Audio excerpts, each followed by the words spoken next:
আসসালামু আলাইকুম বন্ধুরা, সবাই কেমন আছেন? আজকে দেখছেন আমার দোকানে নতুন একটি কাজ করছি।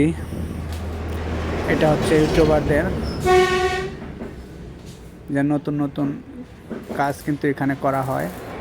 দেখছেন একটি গোল চিত্তর মাঝখানে একটি রোলার লাগিয়ে বসানো হবে চার জায়গায়। এটাতে কিন্তু ফুলদানি রাখা হবে।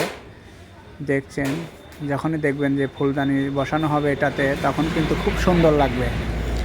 না, ফুলদানি না বসানো পর্যন্ত কিন্তু বুঝতে পারবেন না আসলে এটা কি।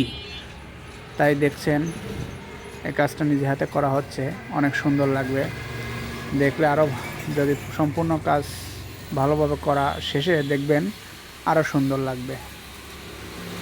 আশা করি সবাই মনোযোগ সহকারে দেখবেন, ইনশাল্লাহ সবারই ভালো লাগবে। সবাই দোয়া করবেন আরও ভালোভাবে যেন এই কাজটা করতে পারি। সবাই একটা করে লাইক এবং একটা করে শেয়ার দিবেন। আলহামদুলিল্লাহ।